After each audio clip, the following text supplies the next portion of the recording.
listen to Miss Kimball. Going in, haven't we? It was, she used to work, you see, for them in Gloucestershire. And then when they moved here, she came with... Bring it right up. Yeah, this was a retirement for the Hicks Beaches, wasn't it? Yes, She said. yes. She worked harder when she came here than when they were working in Coleman, wasn't it? Yeah. Put that back. Holmes and Andrews, Yeah, Coleman and Albany. and all. Yeah. What do you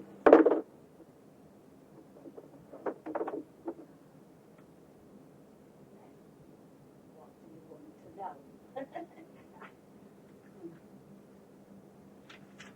Or you can do it a bit of your basic history, if you like. You know, where you were born. Where you were born, when you really. were born, The house that was burnt down. Yes. What was that called, that cottage? Well, I called it mid-home after the solicitors said it was difficult without a name. It just went in the name of Lower End, you see. Yeah. Well, the houses each side had a name. One was Vine Cottage, and my sister-in-law named the other one Mary Ann. So when we were doing, after the fire, we had various, no, it wasn't before the fire.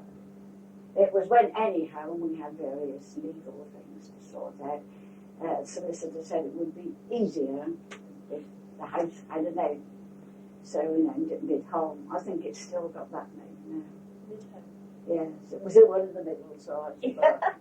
That's a good name for it. Yeah. So, because that was the oldest one. It was obviously built. Yes, the cottages on either side only had 3 walls each. They used one of the walls of the big house and built on. So we found that out when the repairs were being done. So how old do you think your cottage was then? I should say about 300 years. And the others a bit less than that. Because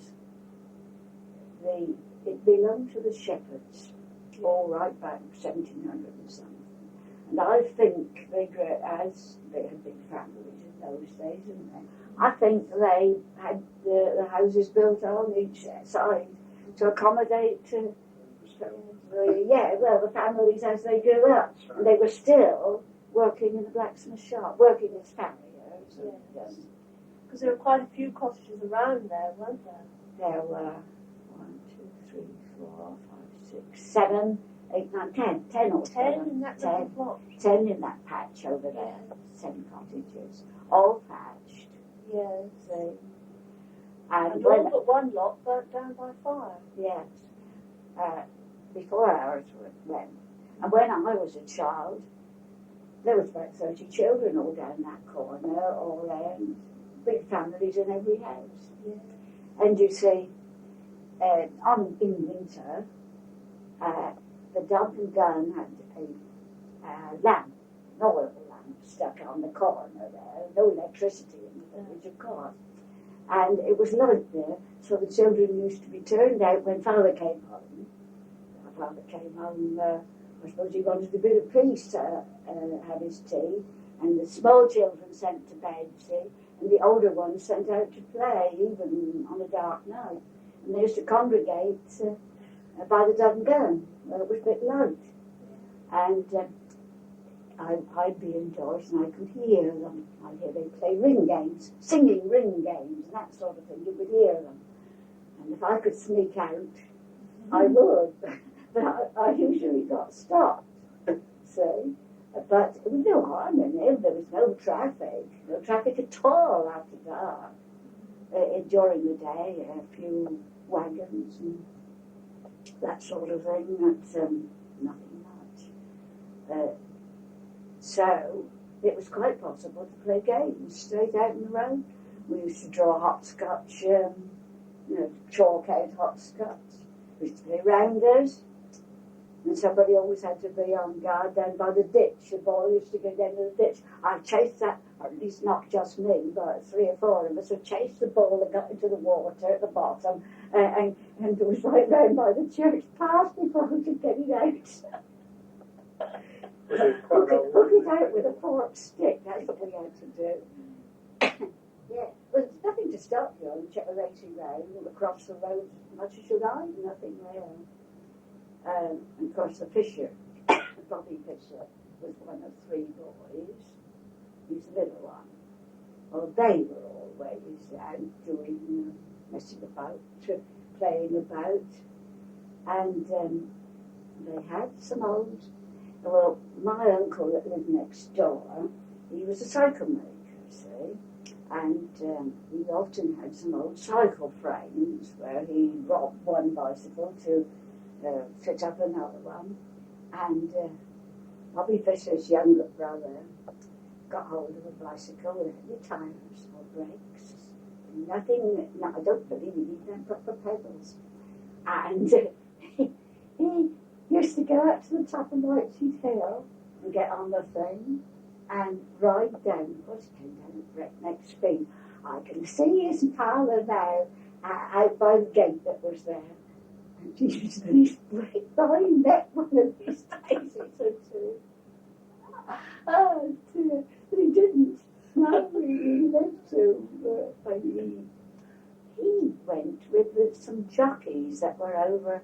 You see, they kept polo ponies at the side of the dog and gun. They had the officers at the cavalry school, as Bobby Fisher pointed out when he was talking, they were all moneyed people, and they had polo field. I don't know whether it's still there, but it was over about halfway between here and Dark Hill, a polo pitch, and they had a hut, and sort of veranda with it, and everything you could wish for, and they kept their polo ponies in stables at the side of the Dog and Gun there, what's now the Dog and Gun Garden. And the man in charge of them lived at the Dog and Gun. I know the man there with his family at one time. And this youngest brother of Bobby Fisher was very small. They called him Shrimp. He was Shrimp Fisher. And he was always over there helping with the ponies, say, and he learned to ride. But when he left school, he got a chance to go to some stables. I don't know exactly where, but he left Meadowhaven and married and son and so on, and only came back just occasionally. I think he died not long ago because Joan told me that her father was very much upset that her uncle died. Anyhow, these ponies, see, were used by the officers for playing polo. I can't remember when. Well, of course, when the cavalry school finished, that finished. And I think they gradually pulled the stables down. But it was one of the things that we just took for granted. There were always horses being exercised about in the village, everywhere. You wouldn't hardly go out without meeting somebody who was groomed, because they had stables at the camp too, you see. Because a friend of mine, our father on Saturday mornings used to get an extra job cleaning out some of these stables at the camp. And I remember going up there with him and watching what was done. I don't know what happened to the stables. I suppose they were just converted. They aren't really there now, are they? I don't think so. Because they used to give displays too, rough riding displays in the riding school. That was built when the cavalry school came. Where was the riding school situated? Is that there still? That's that big building up there by the cricket pitch. That big building was riding school. It was built. It's the empty It's one of the first in the country. is it?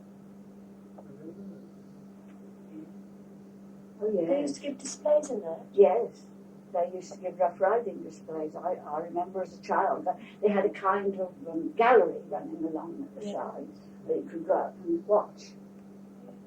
Yes. Did you tell me once that they used to have a sort of fete in Charleston Farm? In Chelsea, in the In the field there. Yes. Oh yeah, that was often used for fetes, that field there. It's part running right away past running through it, isn't it? That's right. Quick way to pile in. Yeah. Yeah.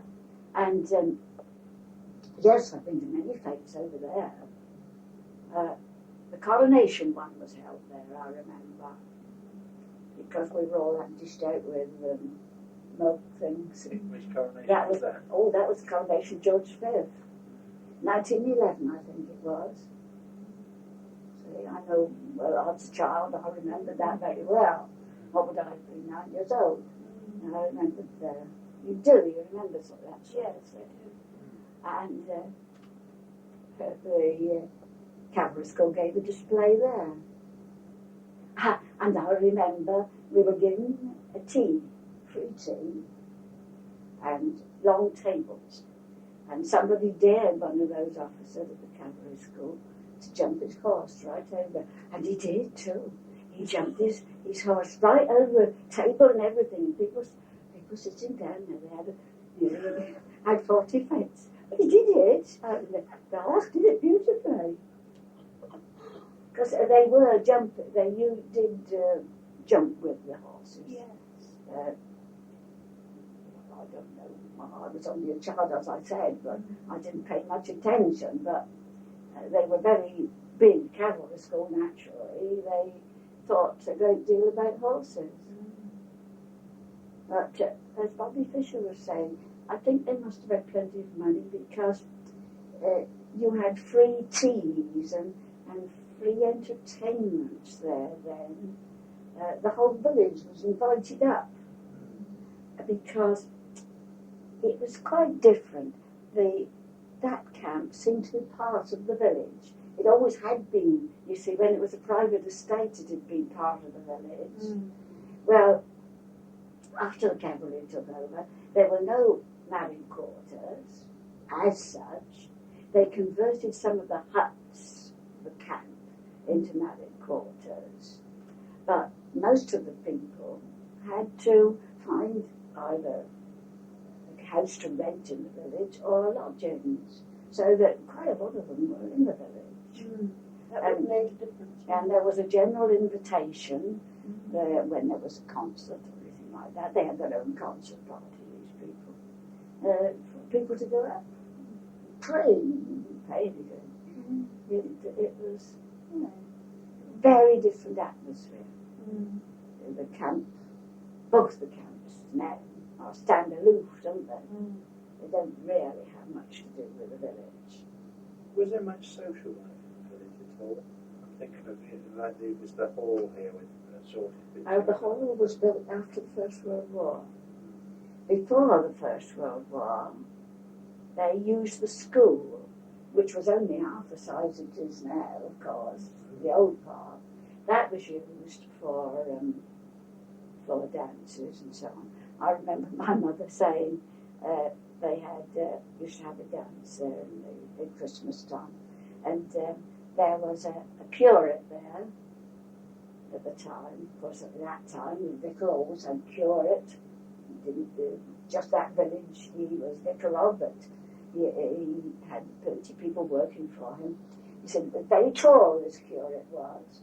And there was a teacher at the school who was also very tall. And when those two got together, they could get down from one end of the school, as it was, then to the other in about 2 strides. Everybody used to stand back and watch them. That's because you guess it wasn't very big then, you see, that school. Well, when I first started teaching, it began to get crowded. You see, after the First World War, they started building, they built that school over what is now the Catholic Church. They built that school for children from the Air Force. They built the quarters at the Air Force, the first quarters, just before the war. And then they filled them up with, WACs, Women's Army Auxiliary Corps, weren't they, in the First World War? They filled them up with those. No people, no married people there.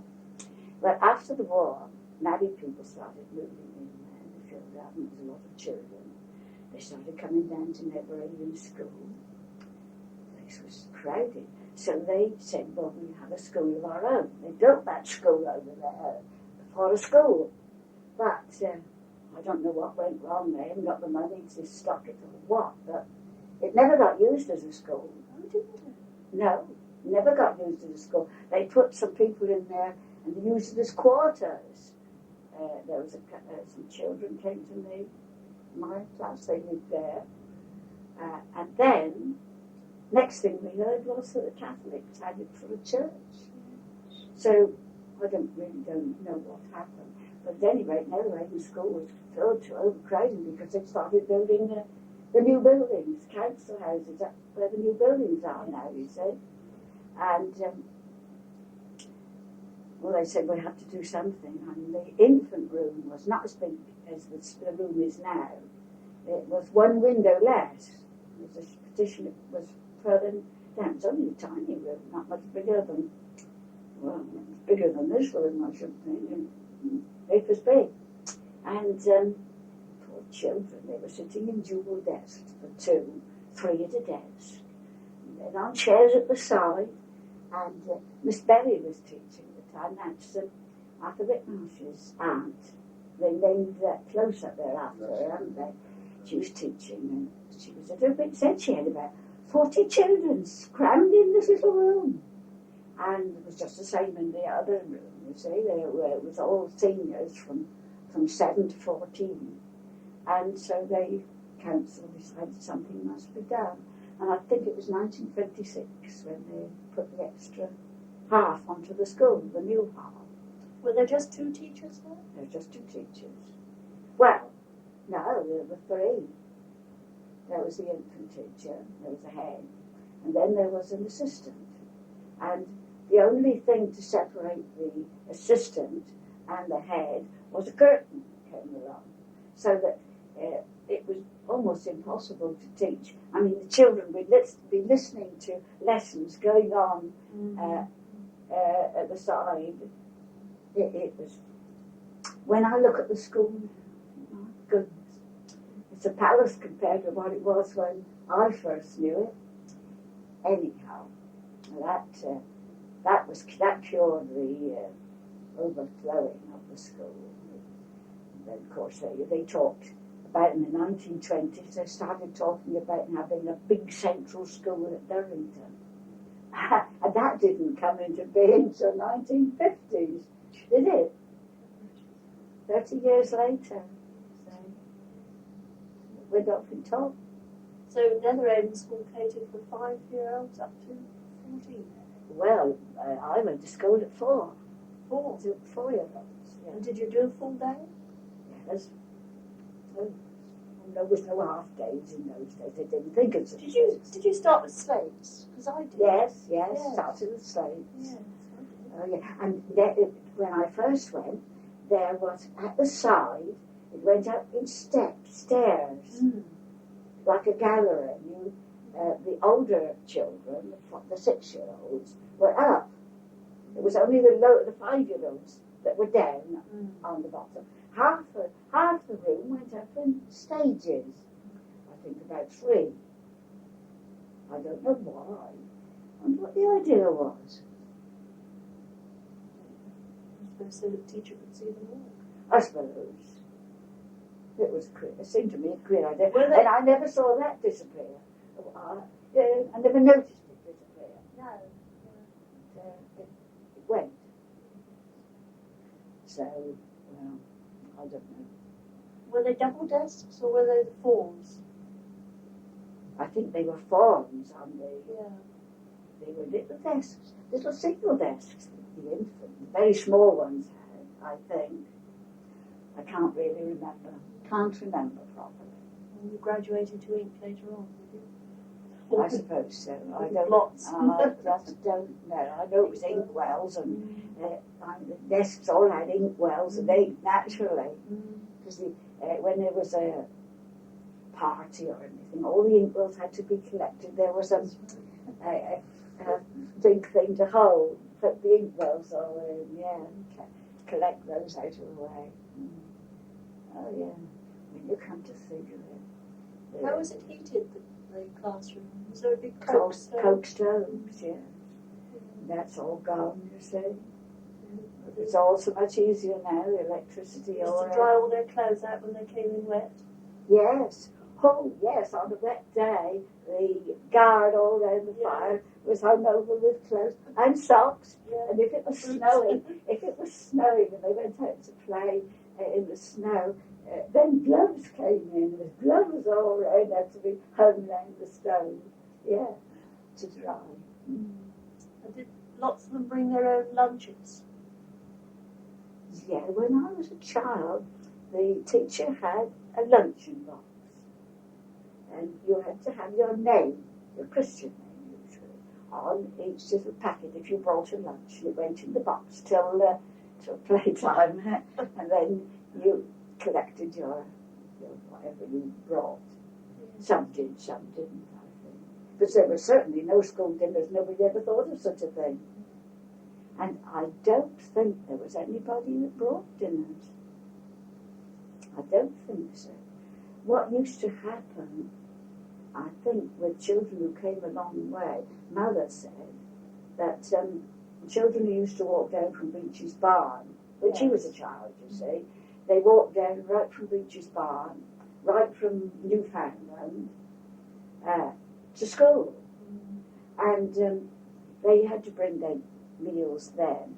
And they used to go to relations or friends in the village to eat their meal, I think. There was no teacher there to supervise or anything like that.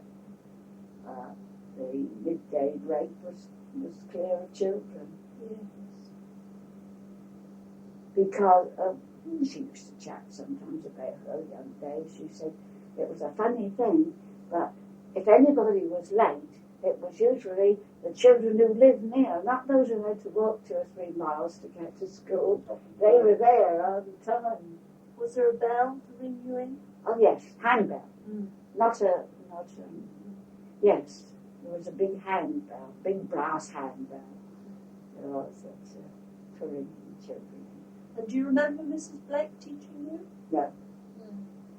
No. By the time I'd started school, she had gone to Tiverton or gone somewhere else. Yeah. She said it was 1904 when she was there, wasn't it? But I didn't start school till 1906. No, yes, 1906 I started school as a small infant. So I wouldn't have known. I remember when she was at Tiverton school. Yes. But you didn't have much to do with it. we didn't have anything to do with Tiverton if we could possibly help it. That's right. And Mrs. Mead That's was what saying Mrs. that. Mead was telling us. No, Yes. no. The causeway was a dividing line. Yeah, the bridge was a dividing line. Well, when I was in Salisbury at school, I lived with a friend of Mother's who originally lived up next door to Mrs. Blake. She knew the Blakes. Mrs. Blake's father-in-law, she used to talk about him. He was a great singer. So he used to sing at all the concerts that they held. And she said that every autumn they were farm workers' children. There was a big family of them. That when the harvest money was collected, they all got overtime at harvest time. They had to go down to the bootmaker's shop down where Lawrence lives now, opposite the butcher's there. They had to go down there to order shoes for all the family, boots they all wore, for all the family. And they used to drag going down there because the Netherhaven children would gang up. They wouldn't hurt them in any way, they wouldn't attack them, but they'd come behind them shouting out names, say, calling them all sorts of names. And so they used to retaliate. Sticks and stones are those that words won't hurt, right? And they used to take to their heels as soon as they could to get back the other side of the bridge. And then these other children would disperse. And that was the attitude between the two lots of children. They didn't like each other. They didn't know each other. Not really.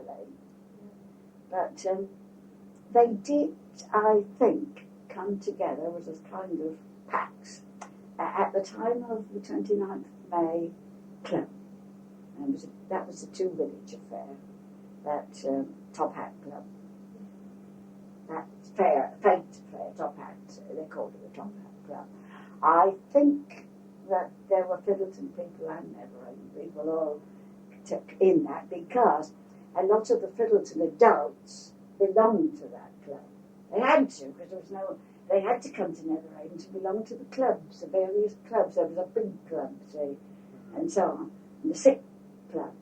And they had to come to Neverend to the pubs, the Fox and Hens and the Dog and Gun. Had to come there to join them, see. Certain nights they came to pay.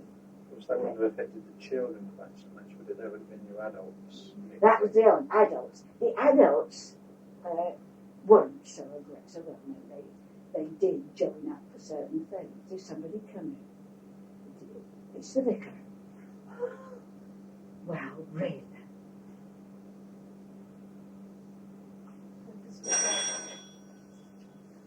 See it. Most entertaining. That's right. We've probably achieved as much in